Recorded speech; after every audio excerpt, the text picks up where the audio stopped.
네, 김상곤 교육부 장관 후보자의 인사청문회에서는 논문 표절 의혹에 이어 이념 편향 논란이 쟁점으로 떠올랐습니다. 자유한국당 의원들은 논문 표절 의혹을 앞세워 자진 사퇴를 압박했는데요. 네, 한편 여당 의원들은 색깔론으로 점철된 이념 공세라며 맞섰습니다. 관련 내용 정치부 김혜영 기자와 짚어보겠습니다. 어서 오세요. 어서 오십시오. 네.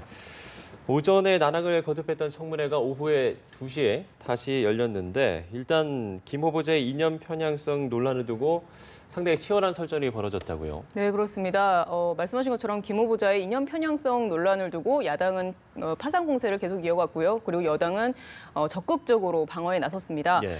특히 자유한국당의 곽상도 의원 같은 경우는 그 김 후보자가 6년 전 경기교육감이었던 시절에 마르크스의 그 혁명론을 학생들에게 소개한 적이 있다라고 주장을 했는데요. 예. 그 근거로 제시했었던 것이 경기교육청에서 당시에 발간한 자료를 제시했습니다. 근데 이에 대해서 김 후보자는 그 유성엽 위원장에게 소명의 기회를 달라라고 해서 이제 소명의 기회를 얻었는데요. 예. 그러면서 자신이 만든 게 아니다라고 적극적으로 해명에 나섰습니다. 내용을 살펴보면 그 김 후보자가 당시 경기교육감 시절에 그 관련 내용이 나왔던 것은 맞지만 그게 자신이 만든 게 아니라 그 5.18 계기교육 때 담당자들이 만들었다라고 하면서 본인이 만든 게 아니라고 했는데요. 그러면서 이제 프랑스의 대학교 입학 시험인 바칼로레아에 출제됐던 문제에서 발췌한 부분이다라고 설명했습니다. 예.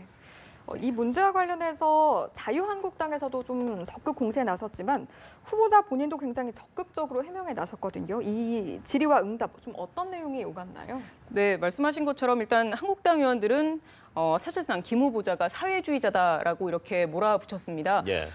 그 근거로 김 후보자가 그동안 그 활동을 해왔던 단체의 그 성향과 그리고 그동안 이제 발언을 해왔던 부분들을 제시를 했는데요. 특히 2004년에 국가보안법 같은 경우는 악법 중에 악법이다 이렇게 이야기를 하면서 폐기를 주장한 바가 있습니다. 그래서 그 부분과 더불어서 그 이후에 미군 없는 한반도를 적극 준비해야 한다 이런 취지로 언급한 바가 있는데 이 두 가지를 특히 집중적으로 야당에서 공세를 했습니다. 그런데 이에 대해서 지금 또 한국당의 전희경 의원 같은 경우는 통합진보당에 빗대어서 그 성향을 강력히 비판하기도 했거든요. 예. 네, 그런데 이제 이에 대해서 김 후보자도 적극적으로 해명에 나섰습니다. 일단 해당 발언의 대상이 학생들이 아니라 그 노조 활동가들이었다고 하면서 그렇기 때문에 그 발언을 할 때 노조 활동가들의 언어를 쓰려고 노력한 것이다라고 했습니다. 예, 예. 그러면서 자신이 사회주의자라고 비판을 한 데 대해서는 자신은 사회주의자가 아니라 자본주의 경영학자다라고 주장을 했습니다. 예. 그러면서 자신이 그동안 학자로서 그 자본주의 시장 경제를 발전시키려고 하는데 최선을 다해왔다 이렇게 거듭 강조했습니다. 예. 이런 자유한국당의 공세에 여당에서는 이게 색깔론이다, 네. 또 종북몰이다 이런 식으로 맞받아쳤는데 좀 어떤 이야기들이 오갔습니까? 네, 그 여당의 표창원 의원과 전재수 의원 같은 경우는 그 아까 말씀하신 것처럼 한국당 의원들의 이념 공세에 색깔론 그리고 종북몰이론 이렇게 맞받아쳤습니다. 예. 현재 잣대로 특히 이제 표창원 의원 같은 경우는 자유한국당의 정우택 원내대표를 사례로 들었는데요. 현재의 잣대로 과거의 논문 표절 의혹을 평가하는 것은 옳지 못하다는 취지로 비판을 했습니다. 예. 그러면서 더 이상 종북몰이라든가 색깔론 이런 것으로 생각의 자유를 짓밟으면 안 된다고 강력히 비판을 했는데요. 같은 당의 전재수 의원 같은 경우는 한국당 의원이 그 마르크스를 제대로 공부조차 하지 않았으면서 이념 공세에 나서고 있다면서 200년도 더 된 그 이념 공세를 왜 무엇을 위해서 지금 이렇게 꺼내 들고 있느냐 이렇게 또 강력히 비판을 했습니다. 네. 이렇게 여야 간 신경전이 거세지면서 유성엽 위원장이 공방을 좀 자제해달라 이렇게 요청하는 사태에 이르기도 했습니다. 네. 그런가 하면 오전 청문회 같은 경우에는 이제 논문 표절 의혹이 쟁점이 되기도 했는데요. 이 내용은 먼저 녹취부터 듣고 오시겠습니다. 29.5%가 그대로 갖다 옮겨놨어요. 표 4개, 그림 3개, 인용 출처 표시 없이 그대로 옮겨놨습니다. 전체 그림 도표의 35%입니다. 이게 본인 논문입니까, 이게?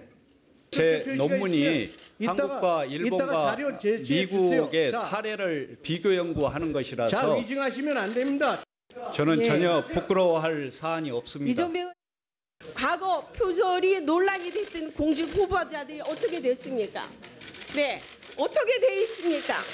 지금의 기준으로 보면은 부족한 부분이 없지 않아 있습니다. 그러나 당시의 기준과 관행으로 보면은 전혀 잘못된 부분이 없다라고 이제 생각을 합니다. 판사입니까? 왜 이렇게 결정을 내리십니까? 청문도 하기 전에 그렇게 단정지어서 그런 거 붙여놓고 이것이 정치적 주장입니까? 이장 의원님 끼어들지 마세요. 국민 여러분, 지금 끼어드는 분이 이장 의원입니다. 표절의 절차가 저기 이훈혜 의원님 똑같이 저 말씀드리는데 중간에 끼어들지 마세요. 저 노웅래 의원님도 끼어들지 마세요. 저 국민들이 지켜보고 있어요. 네, 잠깐 봤는데도 참 대립이 상당해 보이는데 사실 청문회가 시작되기도 전부터 좀 여야 간 신경전이 치열했다고요? 네, 맞습니다. 말씀하신 것처럼 오늘은 청문회가 시작되기 전부터 여야 간 신경전이 거셌는데요. 예. 일단 한국당 의원들은 인사청문회장 밖에 벽면에다가 그 김 후보자의 논문 표절 의혹 내용이 담긴 그 A4 용지를 벽보처럼 붙였습니다. 예. 그리고 또 청문회장 안에서는 본인들의 그 노트북 표면에 아까도 화면으로 잠깐 나왔지만 그 김 후보자를 비판하는 내용을 담은 A4 용지를 부착을 했습니다. 내용을 자세히 보면 논문 도둑 가짜 인생이라든가 5대 원칙 훼손 이런 내용들을 담았습니다. 논문 표절 의혹을 비판한 내용들인데요. 이에 대해서 더불어민주당 유은혜 의원이 먼저 지적에 나섰습니다. 그 청문회장에서 밝혀야 하는 내용들이고 또 예. 검증을 해야 할 내용들인데 마치 기정사실처럼 그렇게 언급을 했다라고 하면서 유성엽 위원장에게 이제 이거를 떼달라, 철거를 이제 지시를 해달라고 요청을 했습니다. 그래서 결과적으로 국회 사무처에서 나서서 벽보를 철거를 했는데요. 이에 대해서 한국당 의원들은 또 반발을 했습니다. 나경원 의원이 이제 유성엽 위원장에게 직무 남용이다 이렇게 비판을 하면서 이거는 야당 의원들에게 사과를 해야 하는 사안이다라고 얘기했습니다. 그래서 이에 대해서 유성엽 위원장이 해명을 하기를 국회 사무처에서 나름의 그 청사 관리 규정 등을 토대로 판단을 해서 결정한 사안이라고 하면서 예. 이제 설명하면서 이제 상황이 일단하게 됐습니다. 네. 김상곤 후보자가 교육개혁에 있어서는 좀 안정적으로 정책을 추진하겠다 이렇게 밝혔다고 하는데 이게 어떤 내용입니까? 네, 김상곤 후보자는 그 교육 개혁을 안정적으로 추진하겠다라고 언급을 했는데요. 상당히 신중한 태도를 보인 것으로 해석이 됩니다. 네. 혁신의 속도와 방법에 있어서는 국민적인 어떤 공감대를 바탕으로 추진하겠다. 뭐 이런 취지의 그 의지를 밝히기도 했는데요. 중장기적인 관점에서 추진할 정책들은 이제 국가교육회의라는 그 기구를 신설을 해서 이 여론 정책, 그러니까 정책 여론들을 그 기구를 통해서 수렴하겠다라고 밝히기도 했습니다. 예, 예. 아무래도 그 앞서 언급을 드렸던 그 이념 편향성 논란 이런 부분들에 있어서 좀 정치적인 중립성을 좀 강조하기 위한 어떤 신중한 태도를 보인 게 아닌가 이렇게 해석이 됩니다. 네. 사실 오늘 조명균 통일부 장관 후보자 인사청문회도 좀 진행이 됐는데 네. 김 후보자에 비해서는 훨씬 무난한 분위기였던 것 같습니다. 야당조차도 이제 도덕성에 있어서 합격점을 줬다고 하더라고요. 네, 맞습니다. 여당은 물론 야당에서도 조 후보자의 신상 문제는 일절 언급이 안 됐습니다. 예. 그러다 보니까 김 후보자의 청문회에 비해서 상당히 절제된 분위기였는데요.